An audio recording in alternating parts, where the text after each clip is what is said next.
Est-ce que vous avez remarqué que les personnes qui réussissent, les personnes qui se sentent bien dans leur vie, ont toutes le même état d'esprit? Elles ont cette facilité à pouvoir rebondir face aux difficultés qu'elles rencontrent dans la vie. Elles trouvent toujours cette énergie pour remonter et pour retrouver confiance en elles. Je m'appelle Catherine Rieu-Marco et j'aimerais vous présenter 4 points qui, moi, m'ont aidé à rebondir et à remonter, à retrouver ma confiance en moi lorsque je traverse des difficultés dans ma vie. C'est issu du travail du docteur Carol Dweck. Je vous mettrai les instructions en dessous de la vidéo. Ces 4 points importants qui est le fruit de son travail. Le premier point, c'est que souvent, nous allons nous comparer. Et bien évidemment, la comparaison que nous allons faire n'est pas forcément équitable, car lorsque nous allons démarrer un nouveau projet, nous allons nous comparer à des personnes qui ont peut-être une dizaine d'années d'expérience. Alors bien sûr, on va se démoraliser très vite. Alors que les personnes qui réussissent, elles vont juste mesurer leur progrès et le chemin parcouru. C'est une sacrée différence. Le deuxième point, c'est que nous allons être souvent démoralisés face aux critiques négatives.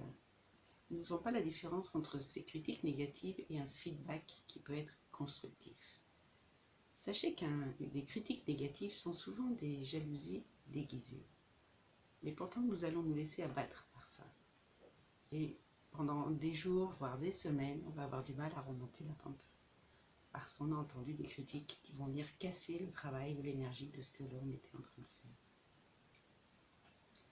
Alors que si on va chercher des personnes compétentes et trouver un feedback qui puisse nous faire progresser, là on va rester positif et on a des axes d'amélioration pour réussir. Le troisième point, c'est que souvent quand on est frustré, on est inactif. Et lorsque l'on est inactif, on est frustré. Est-ce qu'il vous est déjà arrivé de passer à l'action, de ne pas réussir et vous dire non, de toute façon, ça ne sert à rien? Alors que les gens qui réussissent passent à l'action systématiquement. Ils échouent, c'est pas grave, pour eux c'est une expérience et ils refont. Est-ce que vous avez déjà expérimenté ça, ne serait-ce que dans l'apprentissage d'un métier? Il faut faire et refaire. Un musicien va monter des gammes pour arriver à être très bon. C'est pas au bout de trois fausses notes qu'il va dire non, c'est bon, c'est pas fait pour moi, j'arrête. Donc les gens qui réussissent passent à l'action. Quatrième point important, c'est que les gens qui réussissent se lancent des défis. Ils vont relever des défis, même des tout petits défis.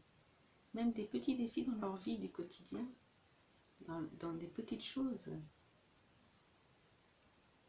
Ils n'ont pas peur de passer à l'action et de se lancer des défis. Nous, par exemple, quand on manque de confiance en nous, on va dire « Et si ce que je suis en train de faire, ça ne sert à rien? Et si, je vais vous donner l'exemple, et si la vidéo que je suis en train de tourner, là, les gens vont la trouver nulle parce que c'est mes débuts, et puis ça va servir à personne. C'est même pas la peine que je continue. Par contre, si je me dis, et si la vidéo que je suis en train de tourner, ça peut aider peut-être une, voire 2 personnes, alors là, j'ai déjà gagné quelque chose. Et si la vidéo que je tourne aujourd'hui, même si c'est mes débuts, même si c'est ma première, me permet de progresser, parce que je vais expérimenter. Peut-être que je finirai par réussir à devenir de mieux en mieux, meilleur chaque fois. Alors voilà. J'avais envie de vous partager ça aujourd'hui.